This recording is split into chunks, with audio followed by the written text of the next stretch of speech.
Qual página que a gente parou, por favor? É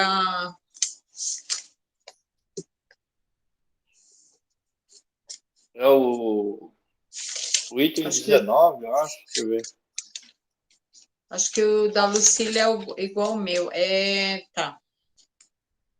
Nós paramos nos milagres. Item 9. Item 9. O 9? Tá, já achei. Eu acho que começa do 9 ao 19. Certo. Já deu o horário, se quiser. Então tá. Fazer a Então prece. vamos serenando os nossos corações, elevar os nossos pensamentos a Deus, nosso Pai, Jesus, nosso Mestre querido, nosso irmão maior, nosso guia da humanidade, nossa luz no nosso caminho, na nossa vida, nosso exemplo de vida. Mestre amado, obrigada por tudo em nossas vidas. Obrigada por todas as oportunidades que temos, pelas coisas alegres, pelas coisas não tão alegres, porque elas nos dão a oportunidade de crescimento. Agradecer, Mestre amado, pelo dia de hoje, pelo nosso alimento, pela nossa saúde. Agradecer pelo nosso lar, que nos dá o aconchego, o conforto, o abrigo, a proteção. Te agradecemos, Mestre, pela oportunidade de estarmos reunidos em seu nome, aprendermos tudo sobre os seus ensinamentos, direcionados a todas as aulas que possamos, nas terça-feiras, nos reunirmos e, através delas, refletirmos para que possamos nos melhorarmos, termos o conhecimento que nos leva, Jesus, ao entendimento.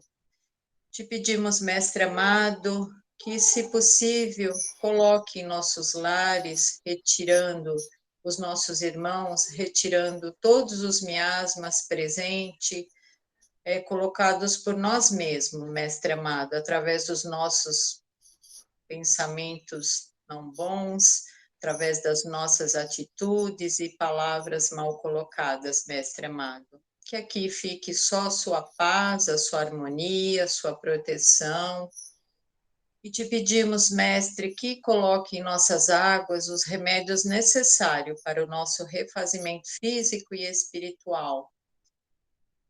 E agradecidos, Mestre, gostaríamos também de agradecer ao Alan, a Dalvinha, lembrando que hoje é a nossa última aula do ano, agradecer por todo o estudo até aqui, recebendo através desses dois amigos, nossos irmãos, que nos dão a oportunidade do estudo, do aprendizado, e que só com ele, Mestre amado, podemos nos melhorarmos ao entender que estamos aqui para aprender cada vez mais, ter o entendimento da nossa jornada aqui evolutiva. E assim, agradecidos que estamos, gostaríamos de iniciar com a prece que tu nos ensinaste. Pai nosso, que estais no céu, santificado seja o vosso nome. Venha a nós o vosso reino, seja feita a tua vontade, Mestre, aqui na terra como nos céus. O pão nosso de cada dia dai-nos hoje, Senhor. Perdoa, Mestre, as nossas dívidas, as nossas ofensas, assim como devemos perdoar os nossos devedores e os nossos ofensores. E não nos deixe, Mestre, cairmos em tentações. Livra-nos, Senhor, de todos os males, porque é teu o poder, o reino e a glória para toda a eternidade. Que assim seja, graças a Deus, graças a Jesus. Gente, vai ser difícil hoje, porque nós fomos dormir 4:30 da manhã e acordamos às 6, viu? Nossa Senhora. Bom, hoje vamos ver se a gente consegue fazer da melhor maneira possível, né? Sim. Bom, eu vou passar o vídeo logo no começo da aula, um videozinho do Divaldo Franco, falando a respeito de milagre, né? Mas ele traz, nesse contexto desse vídeo, uma reflexão, né, do que seria um milagre, o que ele acredita no milagre, né? E é justamente isso que a gente vai falar na aula, né? Que o Espiritismo não faz, né, milagres, né?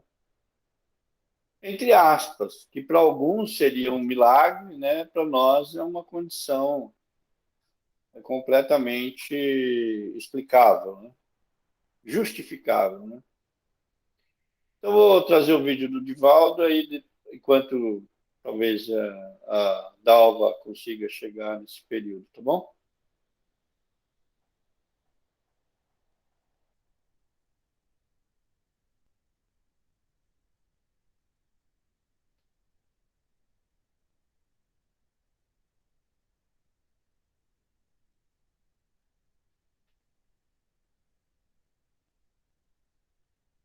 Existem dois tipos de pessoas: aquelas que não acreditam em milagres e aquelas que acreditam em milagres.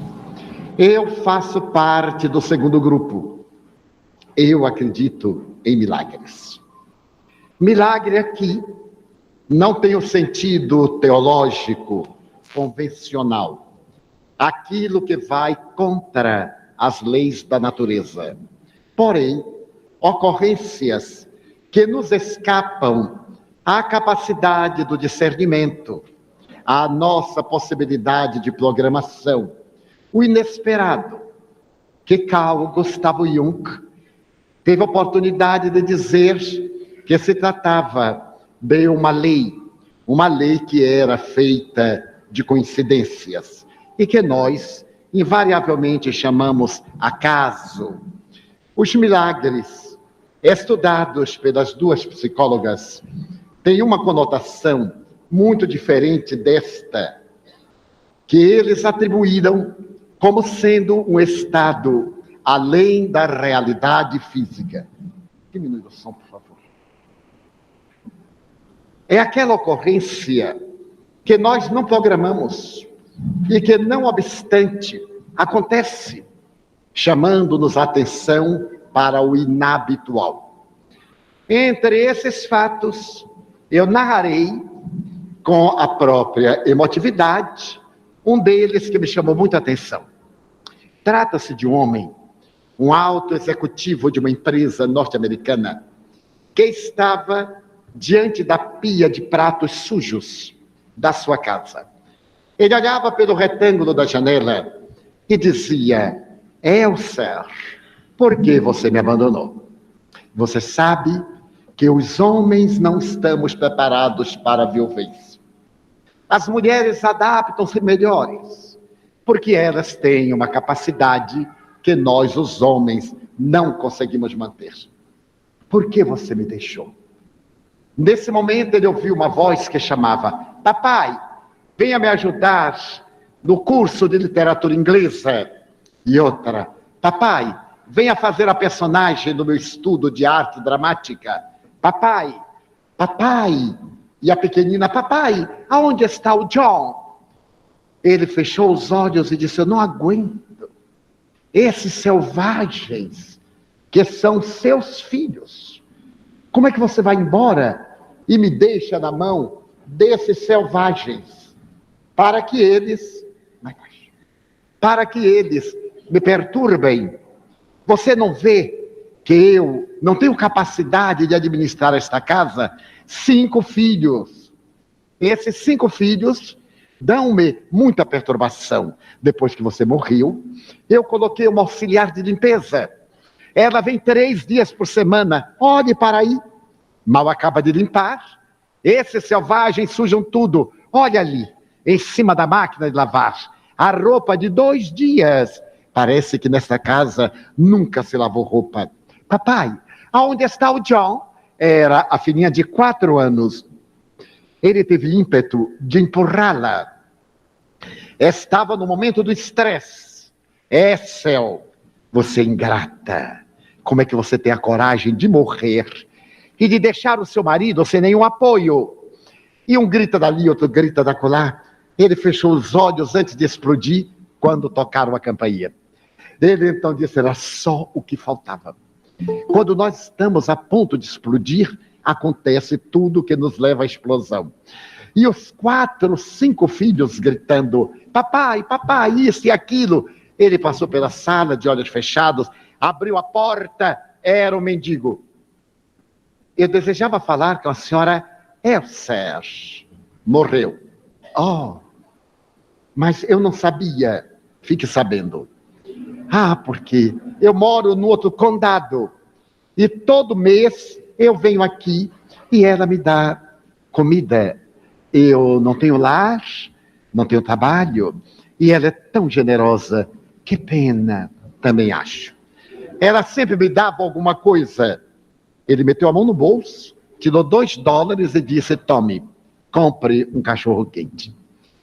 Então o mendigo olhou para ele e disse, senhor, a senhora Esser sempre abria a geladeira e tirava qualquer coisa, aquecia e dava-me comida quente. Ali naquela mesa, o senhor, por favor, não quer abrir a sua geladeira? Não. Na geladeira não tem nada. Você não sabe o que é ter uma tribo de selvagens dentro de casa. Não tem nada. Eles comem até o tapete, até as tábuas da mesa.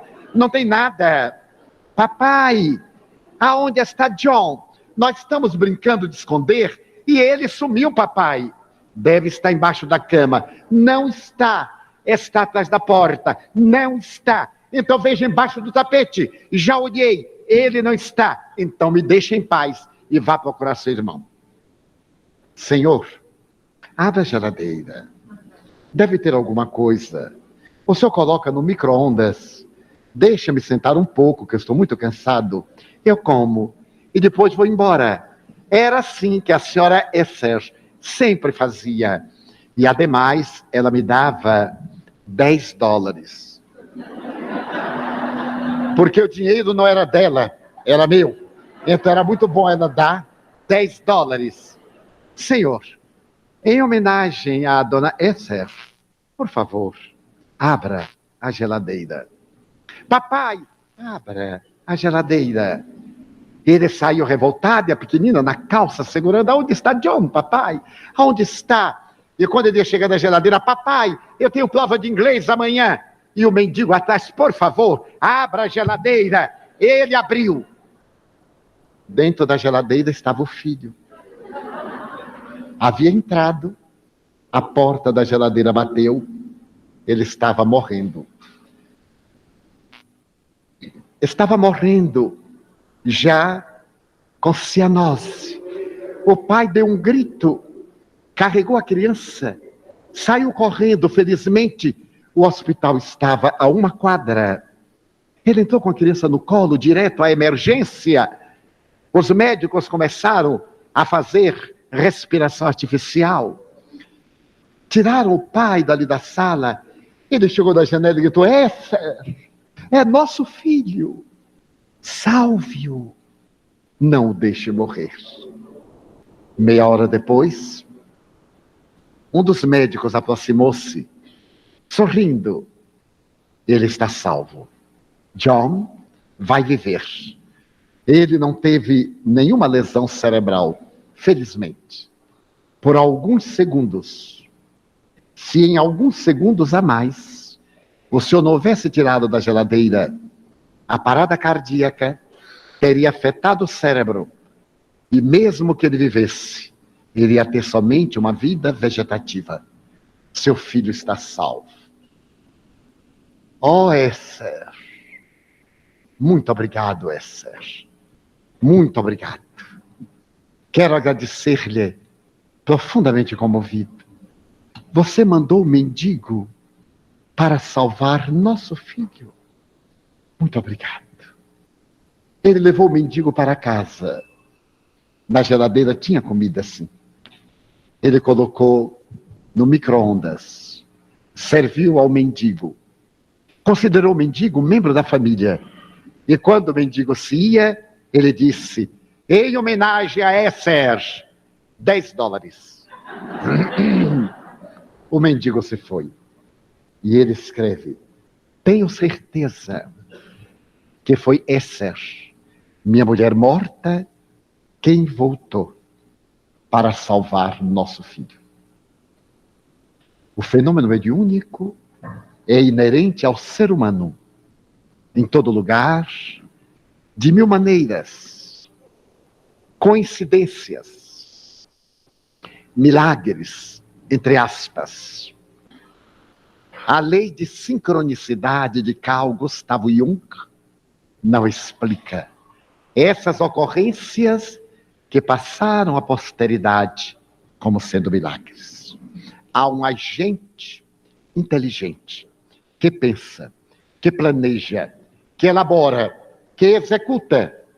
Então não é uma lei de sincronicidade, é uma lei de causa, cujo efeito é o fato. Passemos agora às nossas...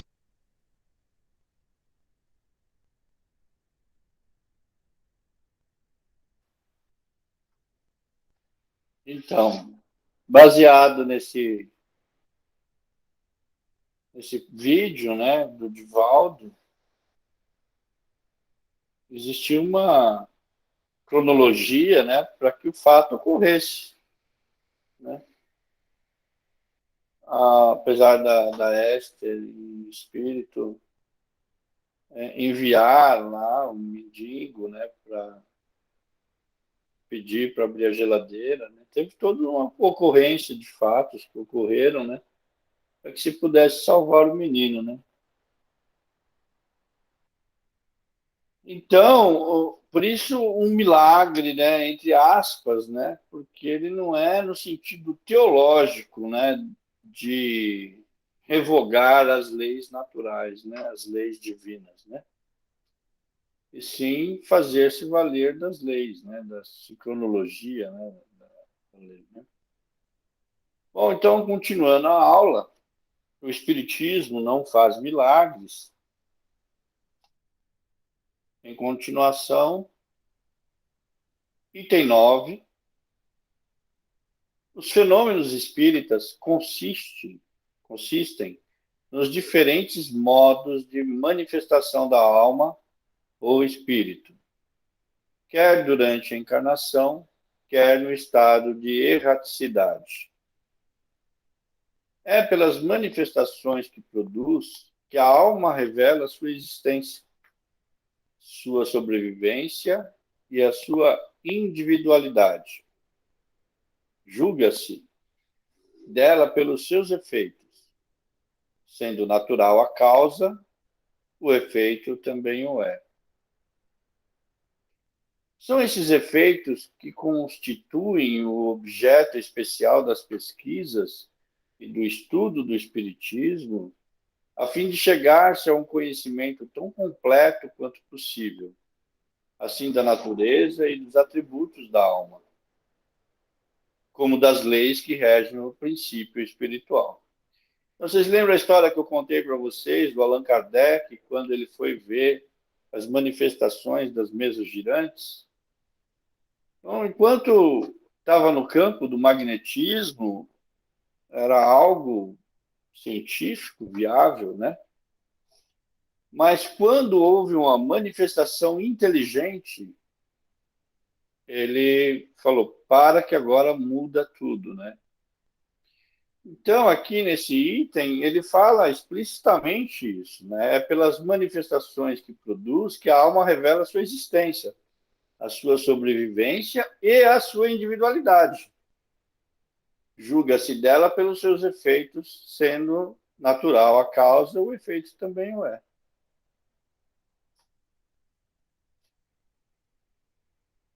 Item 10. Para os que negam a existência do princípio espiritual independente, que negam, por conseguinte, a da alma individual e sobrevivente, a natureza toda está na matéria tangível, todos os fenômenos que concernem a espiritualidade são, para esses negadores, sobrenaturais e, portanto, quiméricos. Não admitindo a causa, não podem eles admitir os efeitos, quando estes são patentes. Os atribuem à imaginação, à ilusão, à alucinação e se negam a aprofundá-los. Daí a opinião pré-concebida em que se acastelam e que os tornam inaptos a apreciar judiciosamente o espiritismo, porque partem do princípio da negação de tudo o que não seja material. Então, aqueles que negam, né, a existência do princípio espiritual, negam, por conseguinte, da alma individual e sobrevivente. A natureza está baseada só na matéria tangível, né? A partir daí, eles são negadores, né? E acreditam que tudo é sobrenatural e, portanto, sem valor. Se eles não admitem uma causa, eles não podem admitir o efeito dessa, né? Que tenha algum efeito inteligente, né? A partir daí, tudo é ilusão, alucinação, e se nega a aprofundar sobre o assunto. Inaptos, né, não estando apto a apreciar judiciosamente o espiritismo, porque parte do princípio da negação de que tudo o que não seja material, tangível, né? Item 11.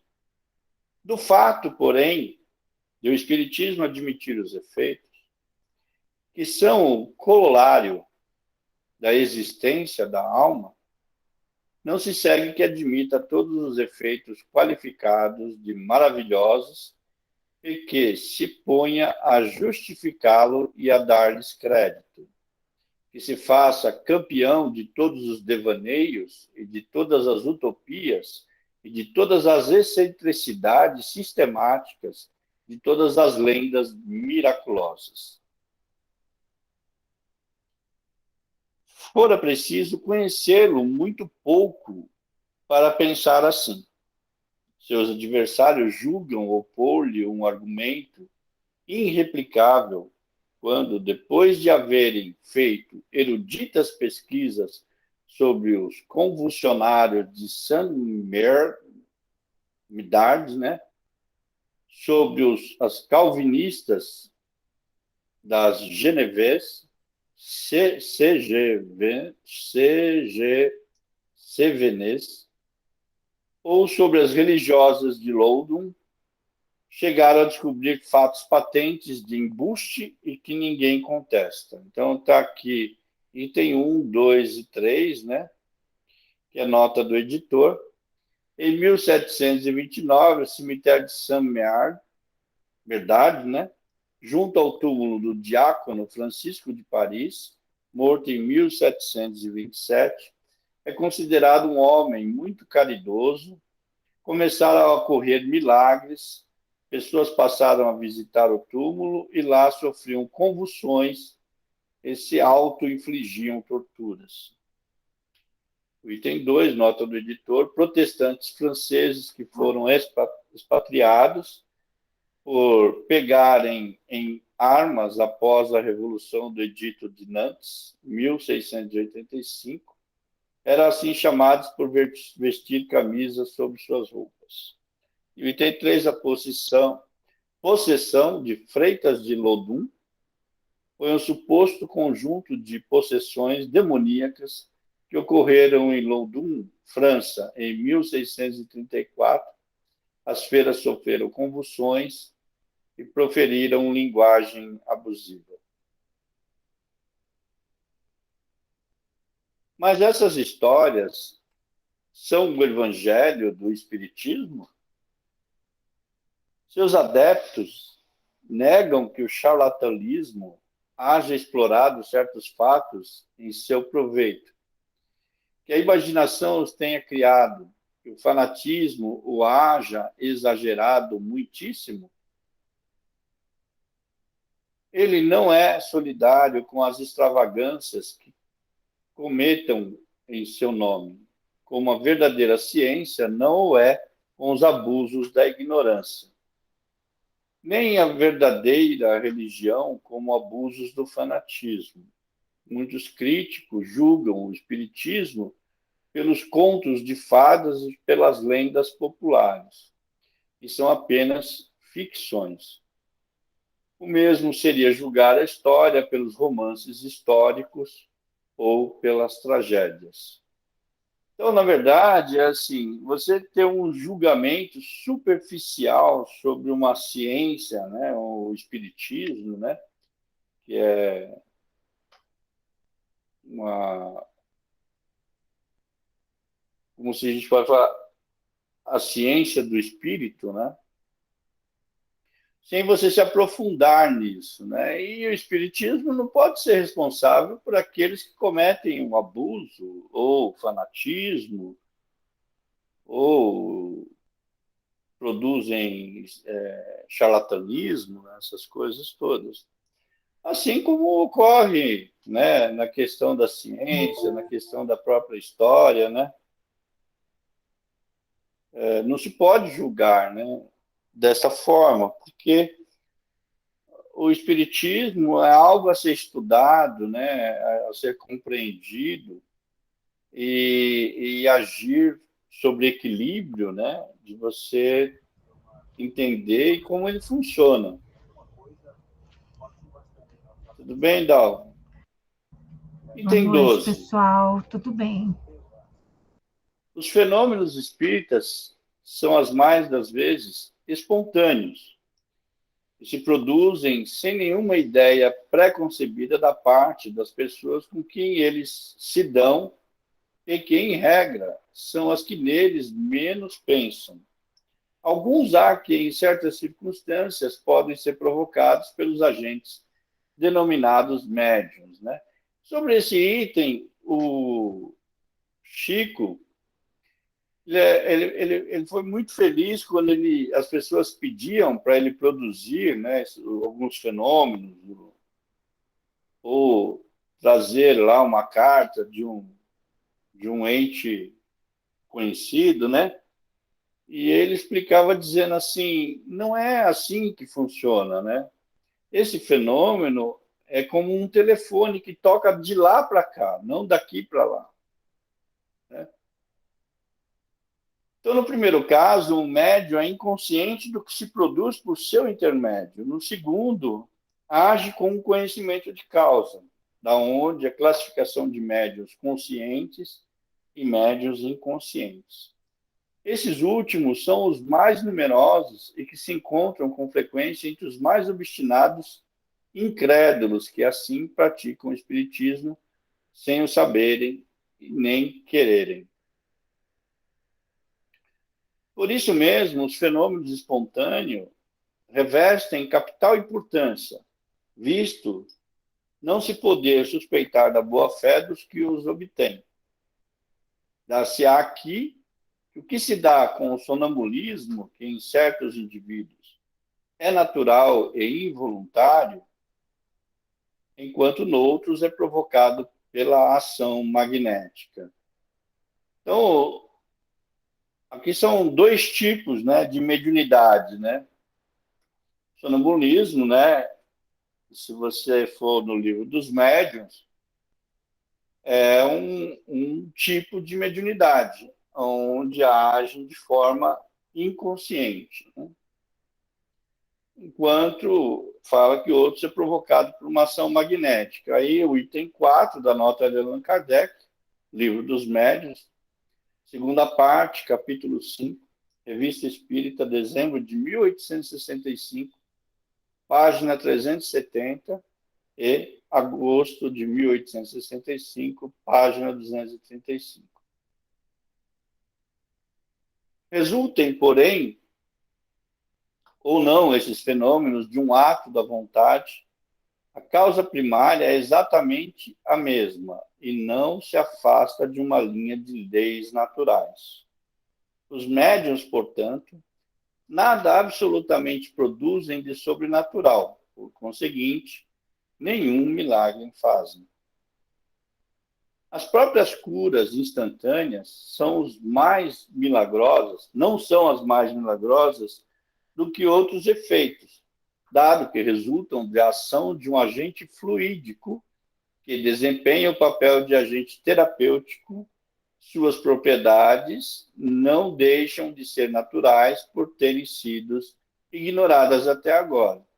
Então, o médium, né, não produz lá, não é uma causa milagrosa, instantânea, porque ele está sendo intermediário de um agente espiritual que está produzindo o agente terapêutico, né? O fluido terapêutico que ocasiona a cura, né? De alguma cura de alguma doença. Existem dois tipos, né? Esse tipo que ele é intermediário de um espírito, né? Existe aquele médium que, através do magnetismo, ele pode curar uma pessoa dando da própria saúde dele.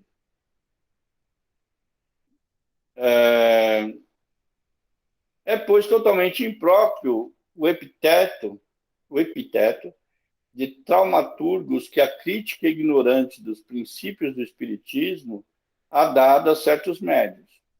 A qualificação de milagres emprestada, por comparação a esta espécie de fenômeno, somente pode induzir em erro sobre o verdadeiro caráter deles.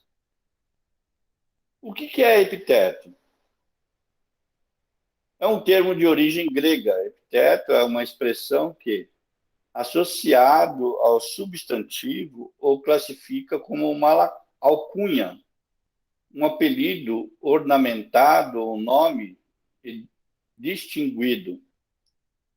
O epiteto aparece logo após o nome da divindade, de personagens da história, como monarcas, santos, militares, entre outros. A intervenção de inteligências ocultas nos fenômenos espíritas não se torna mais milagrosos do que todos os outros fenômenos devido a agentes invisíveis. Porque esses seres ocultos que povoam os espaços são uma das forças da natureza, cuja ação é incessante sobre o mundo material, tanto quanto sobre o mundo moral, né? Então, a intervenção dos espíritos, que é uma força inteligente, elas são ocultas, né? A grande parte da humanidade. Se a pessoa não tiver sensibilidade, né, de perceber, eles atuam sobre o ser encarnado sem que ele perceba, sem que ele note. Isso ocorre na vida nossa diária, né? A vida diária que nós levamos, né? Sofremos influências de todos os tipos, né? Através dos nossos pensamentos. E essas forças atuam, né? Tanto na natureza como no mundo material, né? Atuando sobre outra inteligência, como também no mundo moral, o mundo moral é exatamente o mundo espírita, né? Espiritual. Esclarecendo-nos acerca dessa força, o Espiritismo faculta a elucidação de uma imensidade de coisas inexplicadas e inexplicáveis por qualquer outro meio que, por isso, passaram por prodígios nos tempos idos, né? Do mesmo modo que o magnetismo, ele revela uma lei, se não desconhecida, pelo menos mal compreendida, ou melhor dizendo, conheciam-se os seus efeitos, porque eles, em todos os tempos, se produziam, porém não se conhecia a lei, e foi por isso desconhecimento desta que gerou a superstição. Então fala que até mesmo do magnetismo desconhecia, né, essa lei que regia esse efeito, né? Conhecida essa lei, desaparece o maravilhoso e os fenômenos entram na ordem das coisas naturais.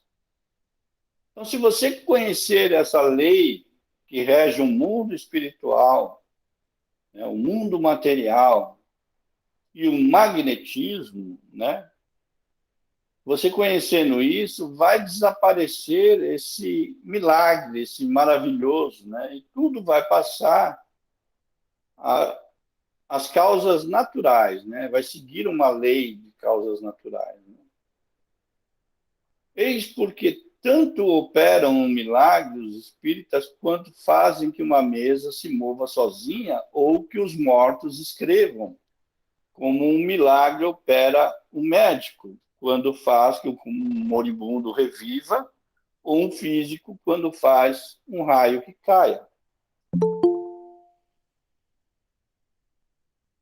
Então, o que ele está dizendo assim, que aqueles que têm o conhecimento, né, ou do mundo espírita, ou da medicina, ou da física, né, que nem o médico quando traz um moribundo de volta à vida, porque ele conhece, né, a ciência da medicina que cuida, né, dos organismos, dos órgãos, né, do nosso corpo físico, ou um físico que faz com que um raio caia, né? Então, isso passa a ser uma condição natural, não um milagre. Né? Então, tanto do mundo espiritual, como da medicina, como da física, né? Aquele que pretendesse, com o auxílio dessa ciência, fazer milagres, seria ou um ignorante do assunto ou um enganador de todos.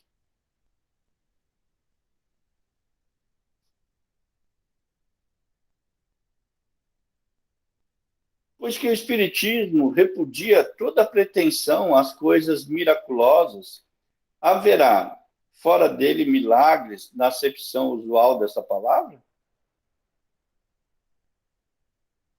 Digamos, primeiramente, que dos fatos reputados milagrosos, ocorrido antes do advento do Espiritismo, e que ainda no presente ocorrem, a maior parte, se não todos, encontram explicação nas novas leis, capítulo 13, que ele veio revelar.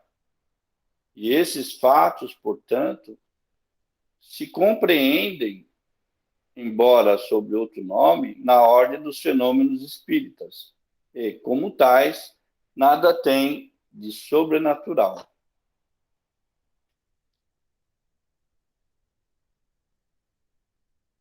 Fique, porém, bem entendido que nos referimos aos fatos autênticos e não aos que, por denominação de milagres, são produtos de uma indigna trampolinice, embuste, farsa, fraude, golpe, etc., com o fito de explorar a credibilidade. Tampouco nos referimos a certos fatos lendários que podem ter sido originalmente um fundo de verdade, mas que a superstição ampliou até o absurdo. Sobre esses fatos é que o Espiritismo projeta luz, fornecendo meios de apartar o erro à verdade.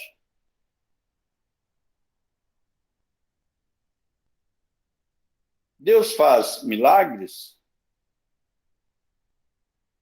Item 15.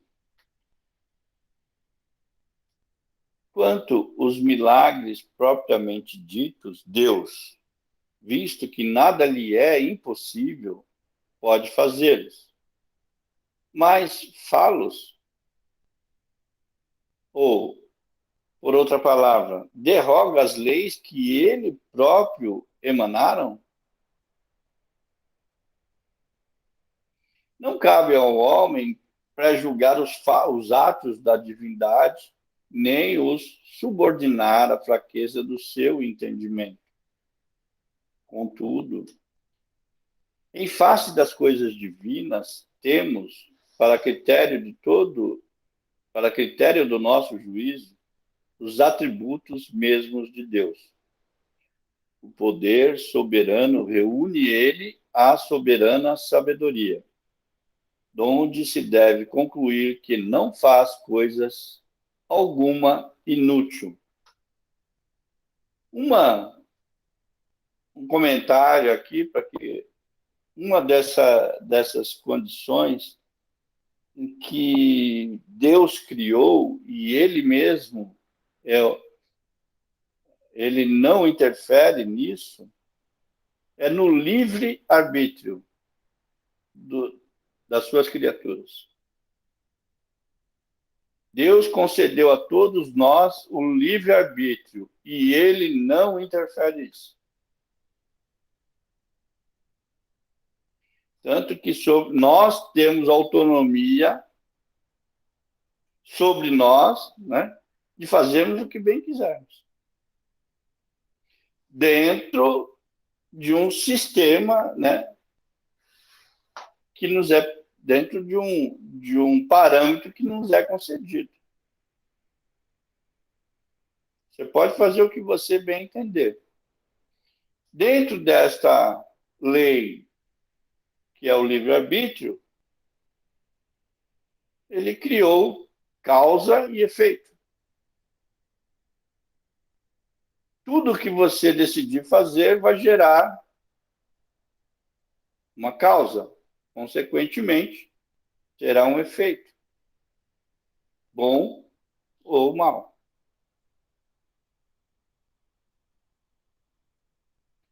Por que então faria milagres para testar o seu poder, dizem? Mas o poder de Deus não se manifesta de maneira muito mais imponente pelo grandioso conjunto das obras da criação, pela sábia previdência que essa criação revela, assim nas partes mais gigantescas como nas mínimas, e pela harmonia das leis que regem o mecanismo do universo, do que com as algumas pequeninas e pueris derrogações que todos os prestimanos sabem imitar? O que se diria de um sábio mecânico que, para provar a sua habilidade, desmantelasse um relógio construído pelas suas mãos, obra-prima de ciência, a fim de mostrar que pode desmanchar o que fizera?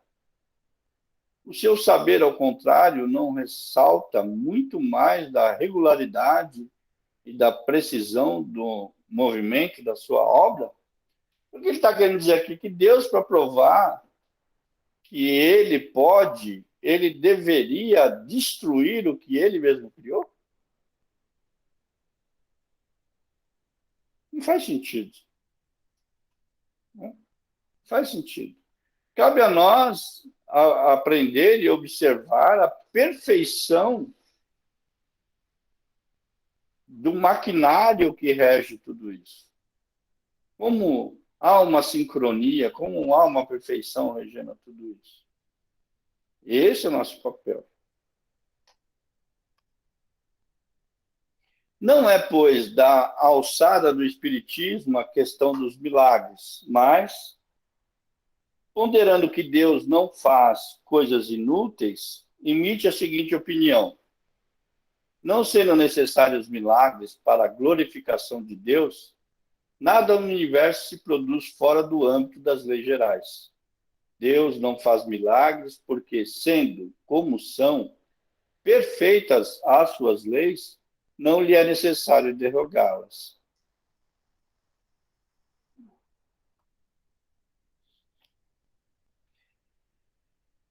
Essa compreensão das leis divinas, né, vamos colocar Deus é o soberano, é a inteligência suprema. Então, nós estamos aprendendo ainda sobre essas leis e como regem as coisas, né? Vamos colocar a ciência como algo mais fácil de explicar, né? Não é porque a ciência ainda não descobriu certa cura que ela não exista.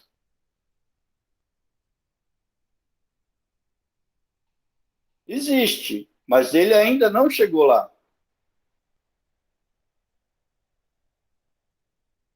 Deus conhece? Conhece e tem todo o conhecimento, mas nós não conhecemos toda a lei.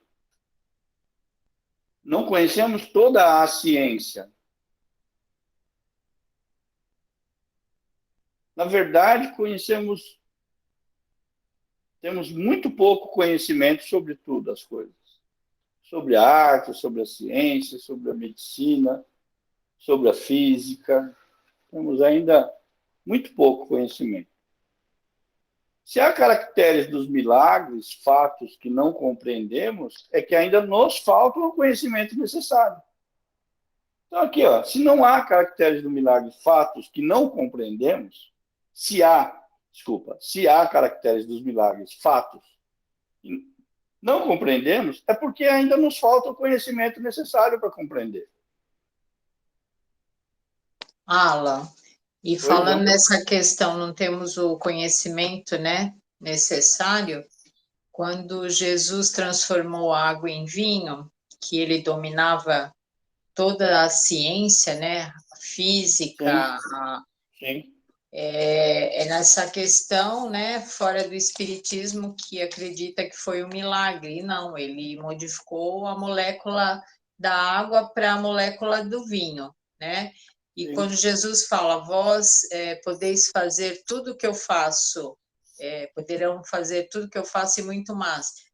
Quando nos for, né, concedido esse conhecimento de dominar a ciência, né, através da nossa compreensão, realmente a gente chega nessa questão de que quando ele operava os milagres, entre aspas, dentro do entendimento, ele dominava todas as ciências, né? Todas.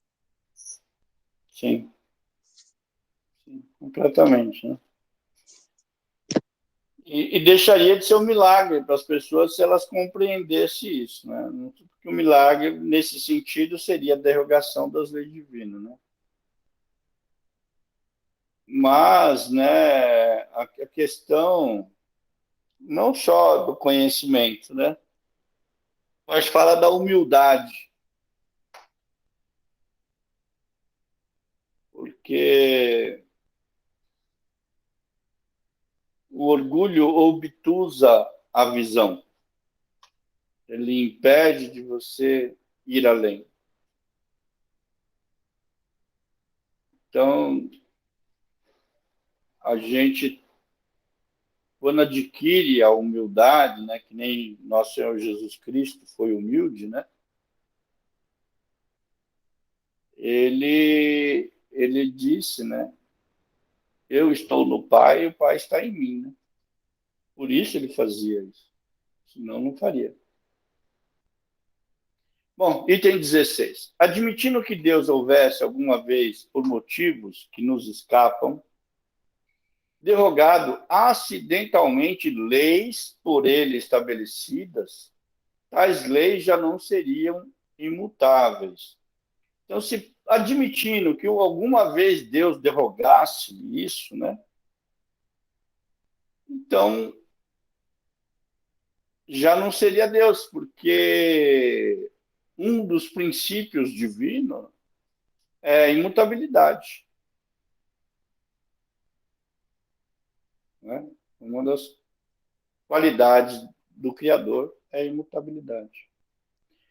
Mesmo, porém, que semelhante derrogação seja possível, ter-se-á, pelo menos, de reconhecer que só Ele, Deus, dispõe desse poder, Sem se negar ao espírito do mal, à onipotência, não se pode admitir-lhe seja dado desfazer a obra divina, operando ao seu lado prodígios capazes de seduzir até os eleitos, porque isso implicaria a ideia de um poder igual ao de Deus. No entanto, o que ensinam. Se Satanás tem o poder de sustar o curso das leis naturais, que são obras de Deus, sem a permissão dele, o mais poderoso é ele do que a divindade. Logo, Deus não possui a onipotência e se, por pretenderem, delega poderes a Satanás para mais facilmente induzir aos homens ao mal, falta-lhe a soberana bondade, que, em ambos os casos, a negação de um dos atributos sem os quais Deus não seria Deus. Então, a crença de Satanás ter tamanho poder já tiraria um dos atributos do Criador, que é a onipotência. Porque Satanás teria um poder equivalente ao Criador, né? Quem seria Satanás, né? Se não, no caso, não teria sido criado por Deus, né? Para ter igual poder a ele, né?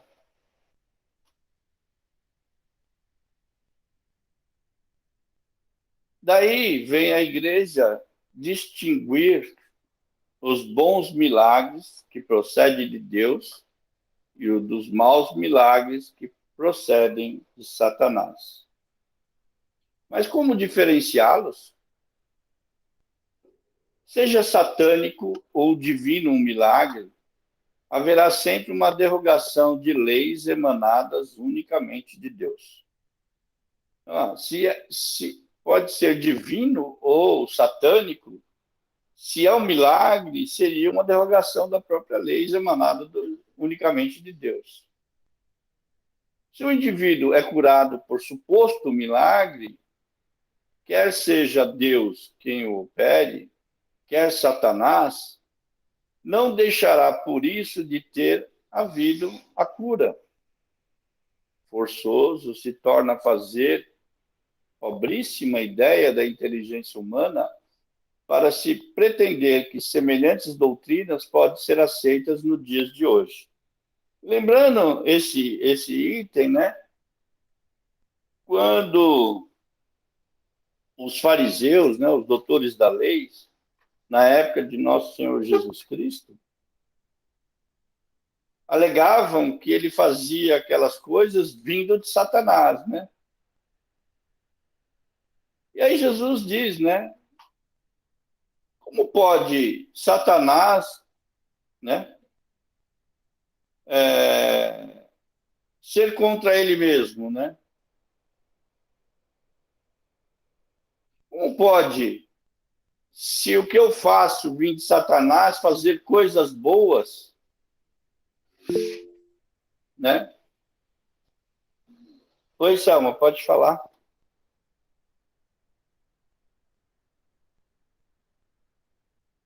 Selma?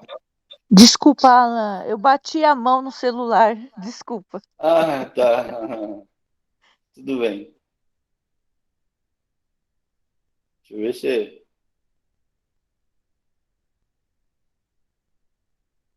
Bom,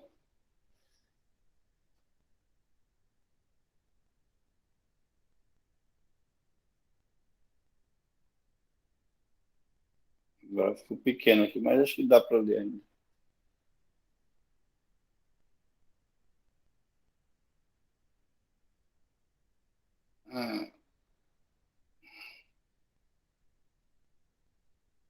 Vou ter que parar a apresentação e voltar.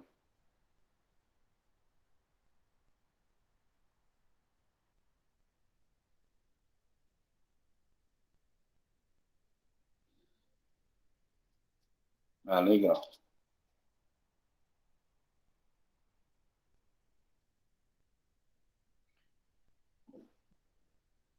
Quer seja que Deus opere, quer Satanás, não deixará por isso de ser a vida a cura. Forçoso se torna fazer pobríssima ideia da inteligência humana para se pretender que semelhantes doutrinas possam ser aceitas nos dias de hoje. Reconhecida a possibilidade de alguns fatos considerados miraculosos, há de se concluir que, seja qual for a origem que lhes atribua, eles são efeitos naturais que se podem utilizar espíritos desencarnados ou encarnados, como de tudo, como a própria inteligência e dos conhecimentos científicos de que disponham para o bem ou para o mal, conforme neles preponderem a bondade ou a perversidade. Aí essa questão um pouco leva a você fazer tanto o bem como o mal, como você fazer o espírito efetuar uma cura, como o espírito fazer uma obsessão. O sistema é mais ou menos o mesmo. Então pode levar a fazer o bem, como levar a fazer o mal, desde que você tenha conhecimento de como você fazer essa atuação. Valendo-se do saber que haja adquirido, pode um ser perverso fazer coisas que passem por prodígios aos olhos do ignorantes. Mas quando tais efeitos dão em resultado um bem qualquer, for ilógico atribuir-lhes uma origem diabólica. É aquilo que eu tinha falado, né?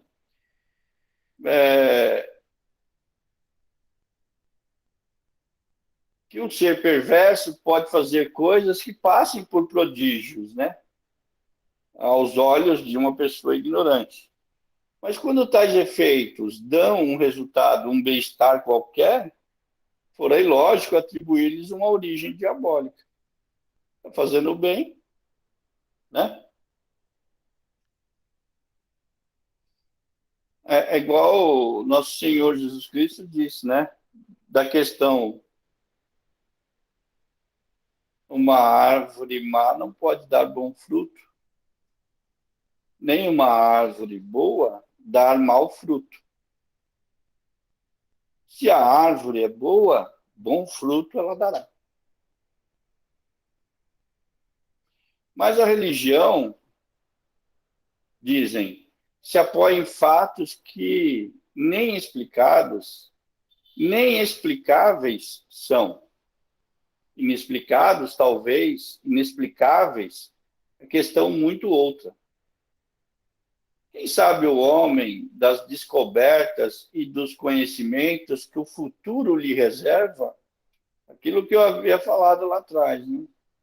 Conhecimento é muito pequeno, ainda tem muitas outras coisas para descobrir e aprender. Sem falar do milagre da criação, qual o maior de todos, sem ostentação possível, já pretendente ao domínio da lei universal?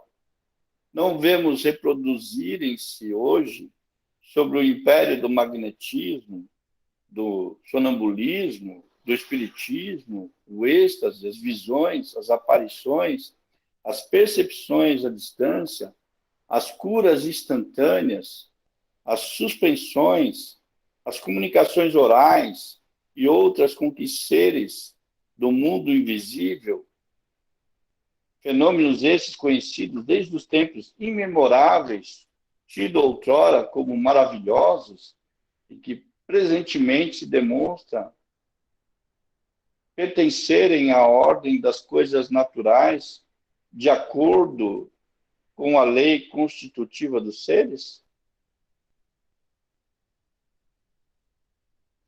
Os livros sagrados estão cheios de fatos desse gênero, qualificados de sobrenaturais, como, porém, outros análogos e ainda mais maravilhosos que se encontram em todas as religiões pagãs da antiguidade, se a veracidade de uma religião dependesse do número e da natureza de tais fatos, não se saberia dizer qual a que devesse prevalecer.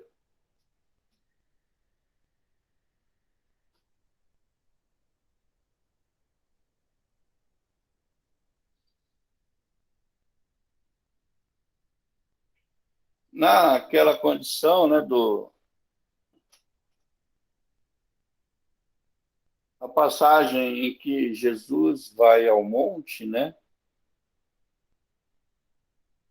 com Pedro e Tiago, e ele pede para que eles fiquem em vigília, né, em oração, e os dois adormecem, quando há a materialização de Moisés e Elias, né?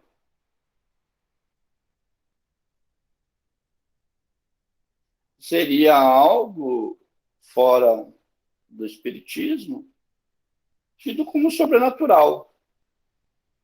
Mas para quem estuda o espiritismo, é uma materialização perfeitamente viável. Pretender-se que o sobrenatural é o fundamento de toda religião, que ele é o fecho da bobada do edifício cristão, é sustentar perigosa tese. Assentar exclusivamente as verdades do cristianismo sobre a base do maravilhoso é dar-lhe fraco alicerce, cujas pedras facilmente se soltam. Essa tese de que se constituíram defensores iminentes, teólogos, leva direto à conclusão de que, em breve tempo, não haverá religião possível, nem mesmo a cristã, desde que se chegue a demonstrar que é natural o que se considerava sobrenatural. Visto que, por mais que se acumulem argumentos, não se logrará sustentar a crença de que um fato é miraculoso, depois de haver provado que não é. Ora, a prova existe de que um fato não constitui exceção às leis naturais, logo que pode ser explicado por essas mesmas leis e que, podendo reproduzir-se por intermédio de um indivíduo qualquer, deixa de ser privilégio dos santos. Então, o fato mediúnico, ele ocorre no mundo todo. E independe da condição moral do encarnado. Então, se pode provar que isso ocorre, através de um intermédio de um indivíduo qualquer, deixa de ser um privilégio dos santos, os ditos santos. E de que necessitam as religiões não é do sobrenatural, mas do princípio espiritual, que erradamente costumam confundir o maravilhoso e sem o qual não há religião possível. O Espiritismo considera de um ponto mais elevado a religião cristã, dá-lhe a base mais sólida do que os dos milagres, as imutáveis leis de Deus, a que obedecem, assim, o princípio espiritual como o princípio material. Então, o Espiritismo considera de um ponto mais elevado a religião cristã e dá-lhe a base mais sólida que a dos milagres. Então, dá uma base sólida que não é só no campo do argumento, dá uma condição mais sólida, né? Que a dos milagres, do sobrenatural. As imutáveis leis de Deus, a que obedecem, assim, o princípio espiritual com o princípio material. E essa base desafia o tempo e a ciência, pois que o tempo e a ciência virão sancioná-la, ou seja, vai dar o selo de validade para isso, né? Deus não se torna menos digno da nossa admiração, do nosso reconhecimento, do nosso respeito, por não haver derrogado suas leis, grandiosas, sobretudo pela imutabilidade que as caracteriza. Não se faz místero ou sobrenatural para que preste a Deus o culto que lhe é devido. A natureza não é de si mesma tão impotente que dispense, se ele acrescente, seja o que for, para provar suprema potestade. Tanto menos incrédulos topará a religião, quanto mais razão a sancionar em todos os pontos. O cristianismo nada tem a perder com a semelhante sanção. Ao contrário, só tem que ganhar. Se alguma coisa há prejudicado na opinião de muitas pessoas, foi precisamente o abuso do sobrenatural e do maravilhoso. Ok. Chegamos ao final do capítulo. Alguém tem alguma pergunta para fazer a respeito?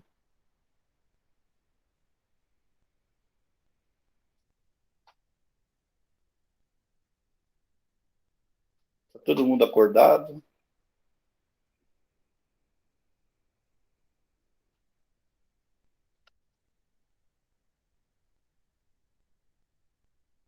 Eu não estou escutando. Você está falando, Cida? Comigo está fechado, acho que. João pediu desculpa, mas foi humanamente possível hoje. Não. Nós dormimos 2 horas essa noite, Alan. Imagino. Se E fosse ele eu, ainda já tinha. Oi? Se fosse eu, já tinha ido embora no vídeo. Então, aí eu falei, não vai dar hoje, é melhor você ir para lá, para a cama, porque não estava dando. E aí Tranquilo. ele saiu cedo, 7 horas, e voltou às 6 da tarde. E aí continuou trabalhando. Fica tranquilo. Tá? Fica tranquilo. Então, desculpa.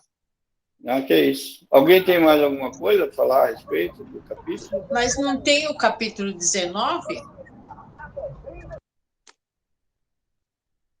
O item 19 ou o capítulo Não, o 19? capítulo, você falou que terminou o item 18, tem o 19 ainda. No livro A Gênese Novo tem o item 19. Mas no meu outro. Mas no outro. Então, mas. É que assim, né? A aula da gente ela tem que ser baseada por um livro, né? Porque até cogitou-se em fazer comparação dos 2 livros, trazer, né? Mas já é difícil entender você fazer comparação de todos os itens do outro livro, né? Para as pessoas é mais complicado até, né? Com relação a isso. Então, a gente é baseado nesse do livro da Federação, né? O meu também, o meu é que o meu é mais antigo. É que eu não estou com o meu antigo aqui, senão eu ia ver se tem. Do novo. Da Lucila. Eu sei que da Lucila também tem 19, não tem, Lucila? O meu também. O meu tem o 19 também. É da editora Lake.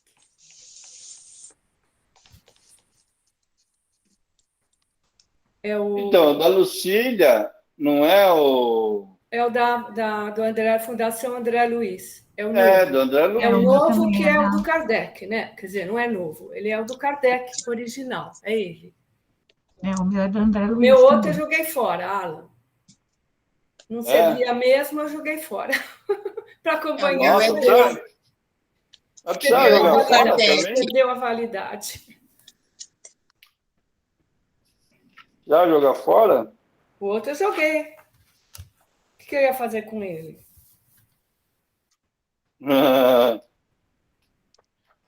Calma aí.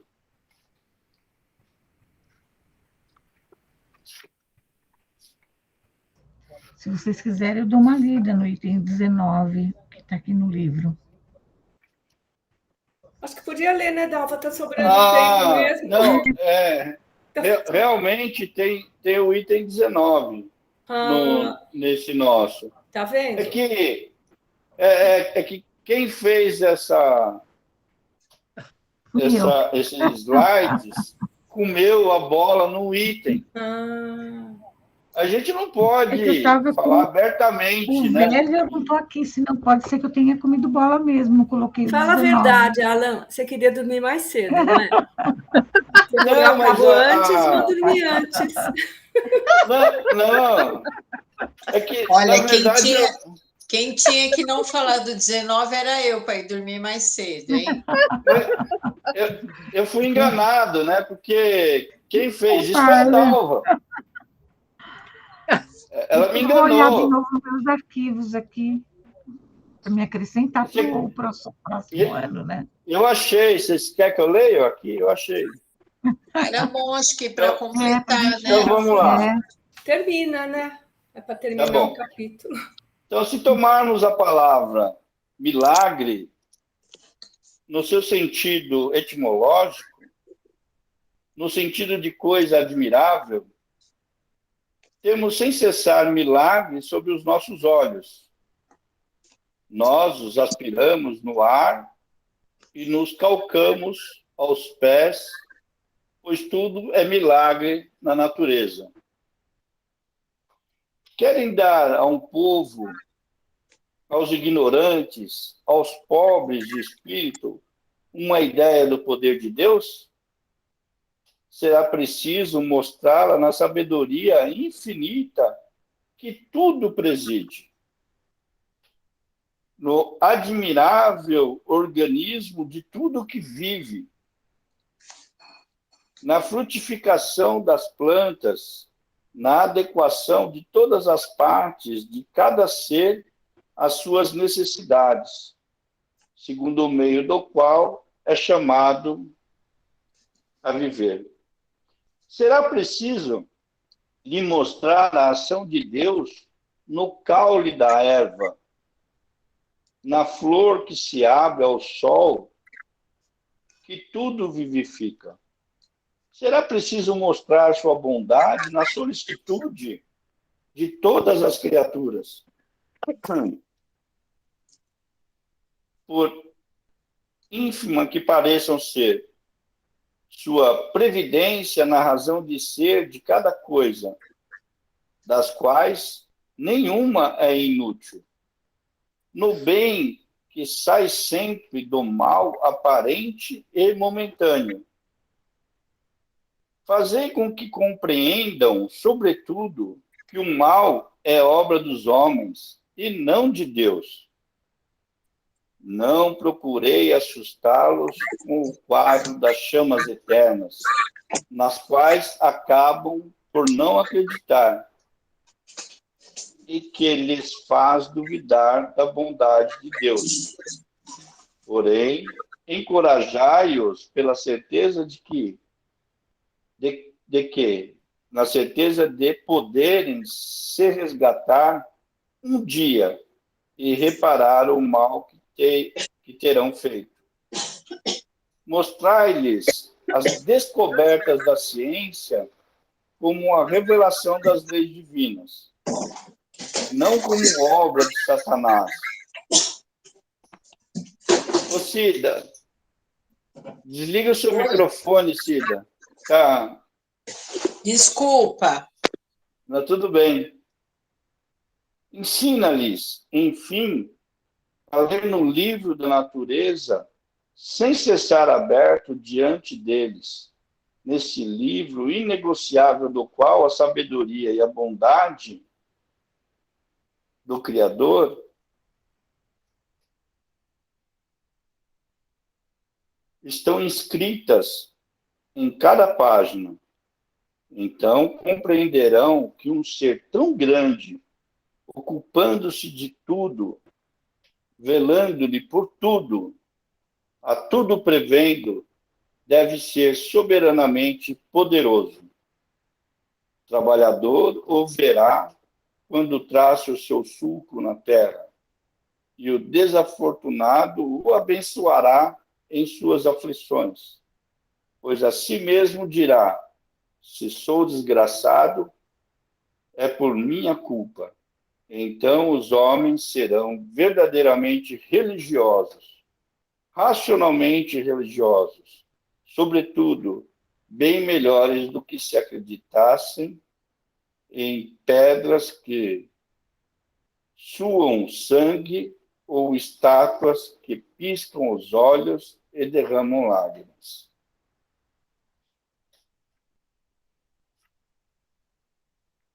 Aí tem um asterisco.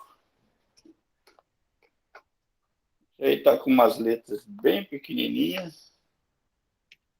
Você consegue ler aí, Dalva?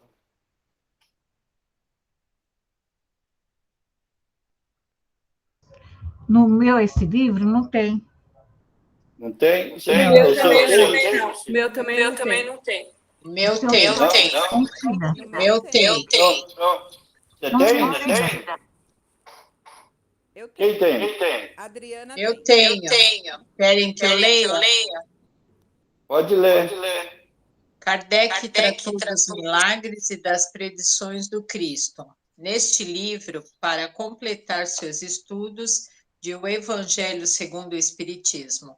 Nesse livro, Modelar, Kardec seguiu um esquema seguro e claro de interpretação e aplicação do Evangelho, de acordo com a realidade histórica, restabelecendo o sentido real dos ensinos de Jesus, com exclusão das influências mitológicas dos textos escritos na era mitológica e exclusão das deformações dogmáticas dos teólogos.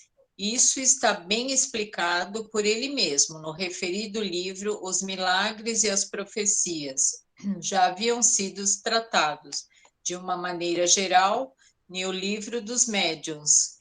Ele aproveitou a publicação de A Gênese para tratar especificamente dos fenômenos relatados pelos evangelistas. Sua posição é, como sempre, científica, seguindo a orientação doutrinária da fé raciocinada, que vale dizer da fé baseada na razão. As pesquisas atuais da parapsicologia confirmaram plenamente a legitimidade da posição espírita em face desses fatos. Só os adversários do espiritismo e os materialistas ferrenhos tentam confundir o público a respeito.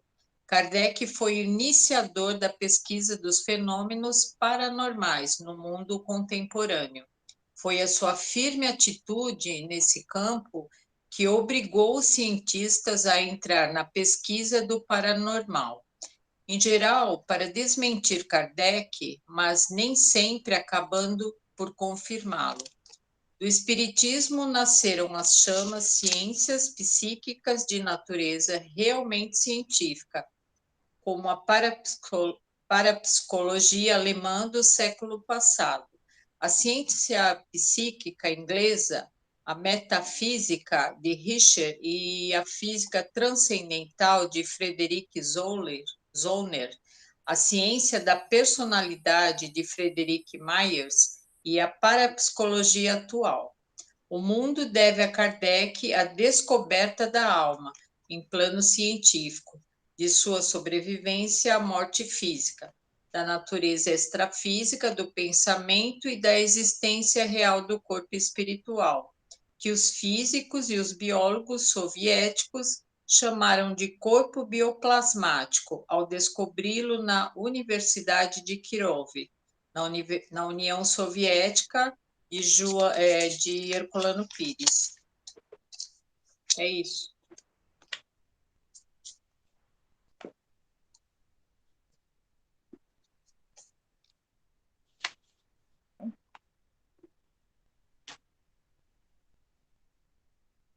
Alan, você está sem som.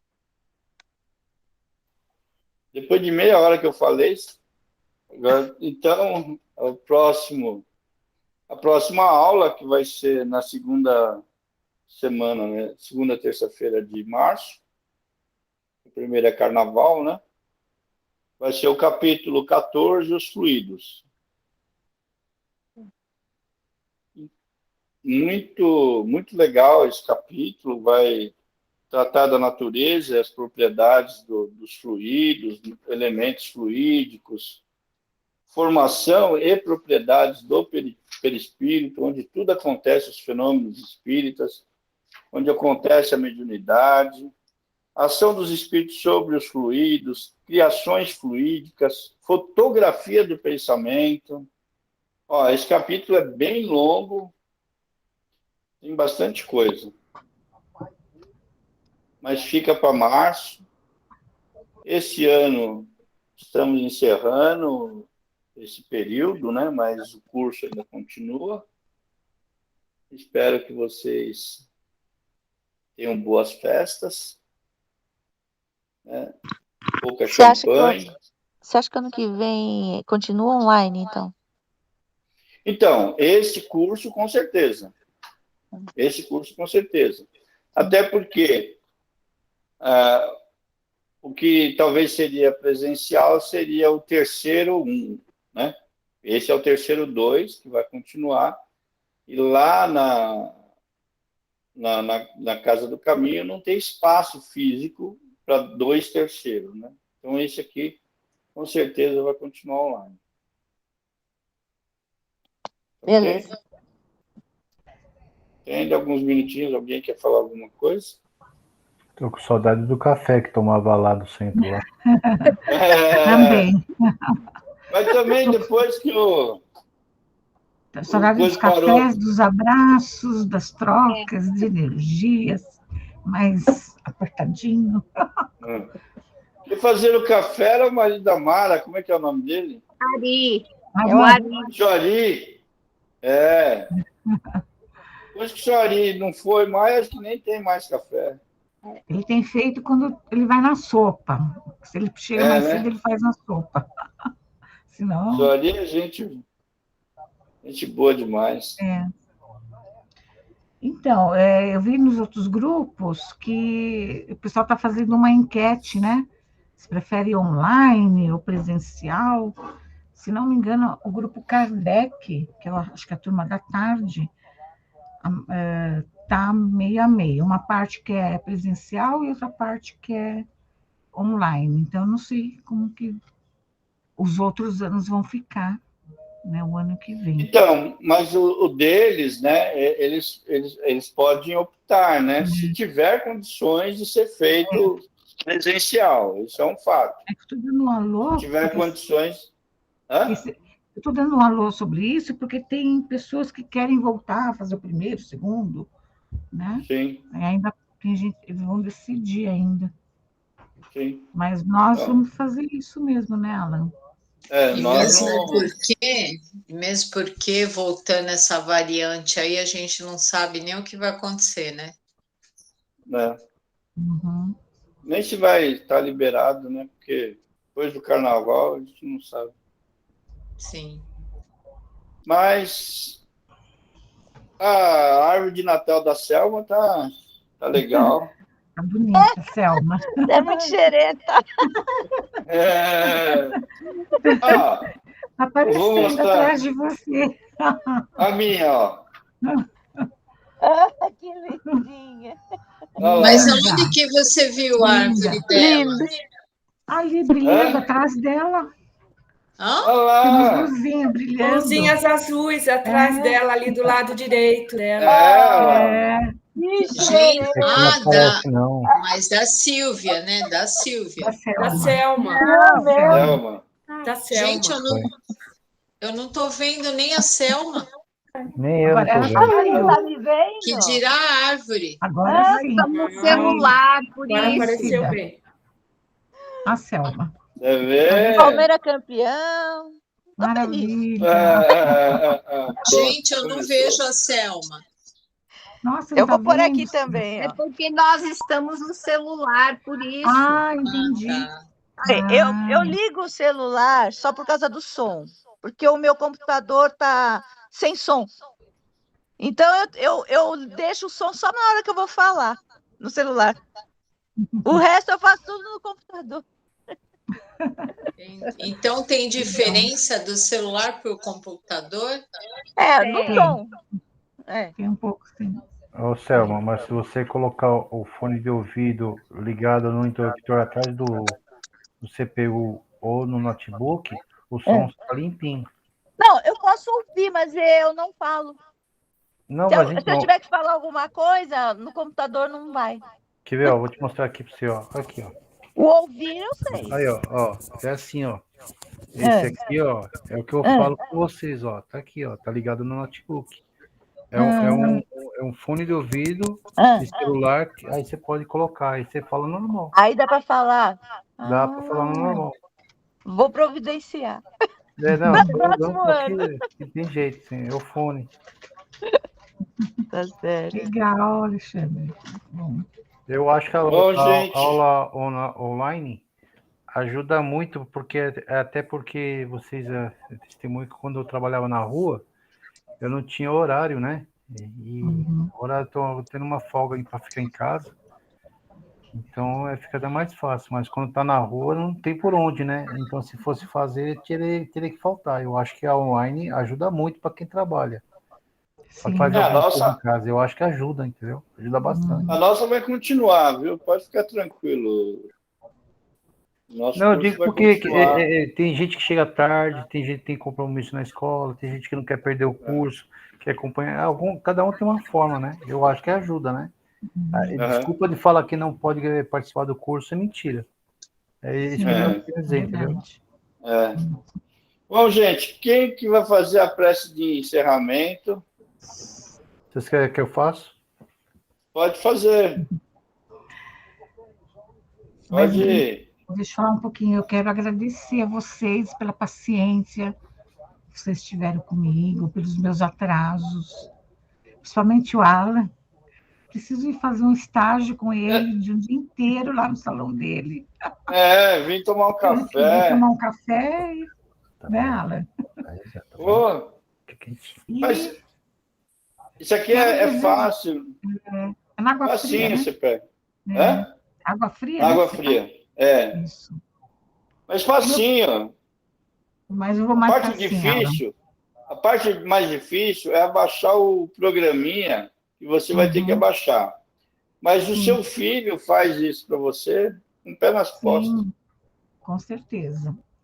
E eu quero desejar a todos um Feliz Natal, se a gente não se vê, um Feliz Ano Novo, boas festas, muita paz, muita saúde, alegria, muito estudo para o ano que vem, se preparem, não desistam dos estudos.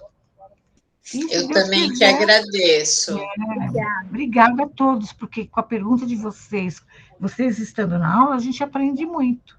Eu aprendo, né? Eu que agradeço também agradeço pela oportunidade do estudo, pela boa vontade de você, do Alan, de nos proporcionar o estudo. Agradeço muito, tá?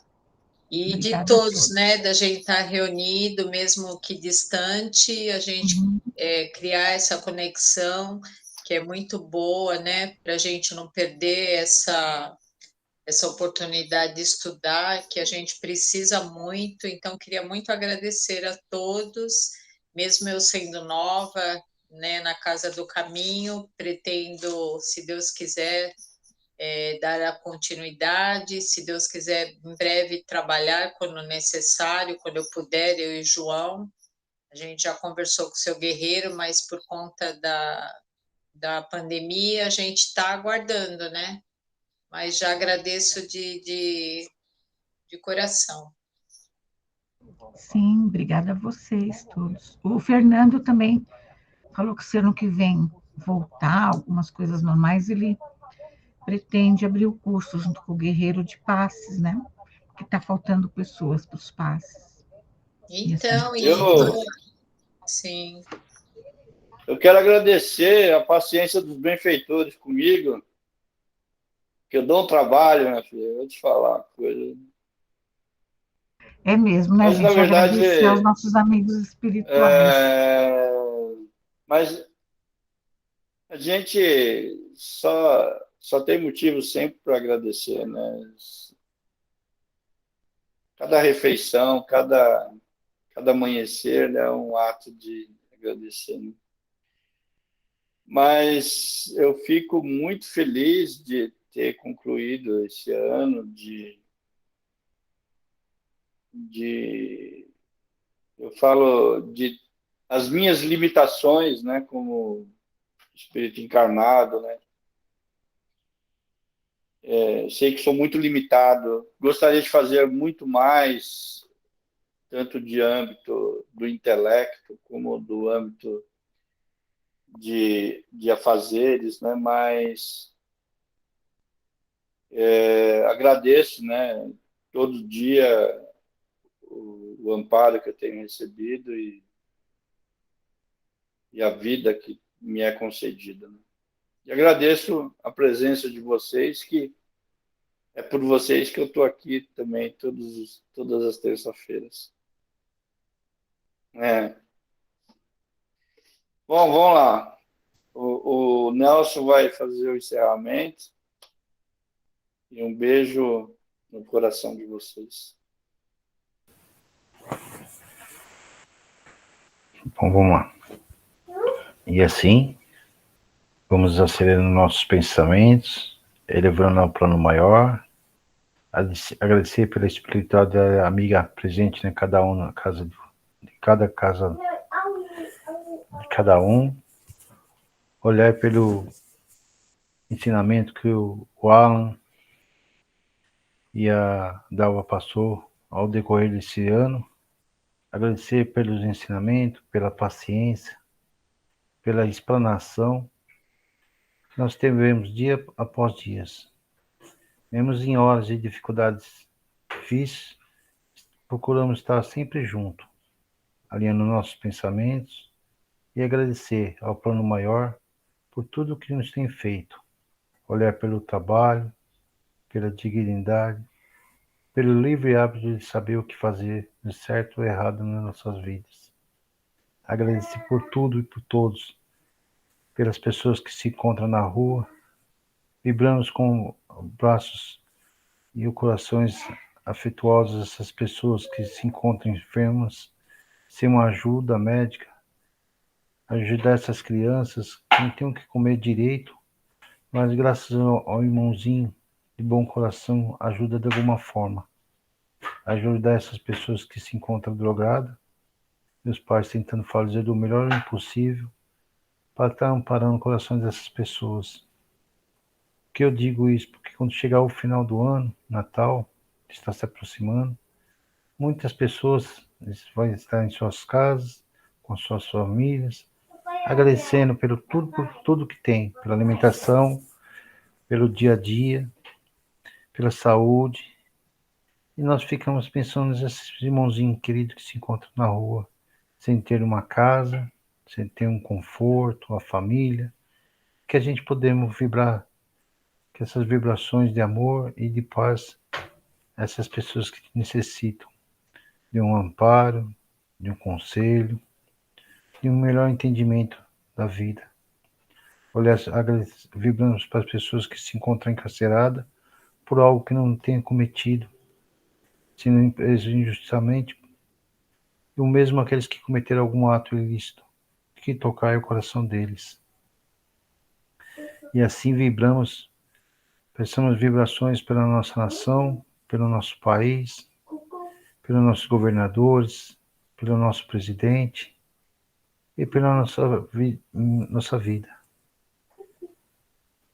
Deus, nosso Pai, que sois todo o poder e a bondade, dai a força àquele que passa pela provação, dai a luz àquele que procura a verdade, e põe no coração do homem a compaixão e a caridade. Deus, dai ao viajor a estrela guia, ao aflito a consolação, ao doente o repouso. Pai, dai ao culpado o arrependimento, ao espírito a verdade, à criança o guia, ao órfão o pai. Senhor, permite que os espíritos consoladores derramem por toda parte a paz, a fé e a esperança. Deus, um raio, uma faísca de vosso amor pode abrasar a terra, deixar-nos beber dessa bondade fecunda e infinita. Todas as dores se acalmarão, e um só coração, um só pensamento subirá até vós, como grito de reconhecimento e de amor. Como Moisés sobre a montanha, nós vos esperamos com os braços abertos. Deixar de pensar nesse momento de amor e de paz. Podemos construir um ano bom a partir da nossa reforma moral, repassando nossos valores, corrigindo nossos passos, dando uma nova direção à nossa estrada particular. Se começamos por modificar nossos comportamentos equívocos, certamente teremos anos mais felizes. Que assim seja, graças a Deus. Obrigada, Alma. Obrigada, Dalvinha. Obrigada, boa noite a todos, bom descanso. Boa noite a todos. Obrigada. Ana, Thelma. Tchau, boa noite a todos. Não é só pra isso, tá com vergonha aqui, gente. Que lindo. Tchau. Com vergonha. Bom ano, bom final de ano para todos. Boa noite. Boa noite. Bom ano novo.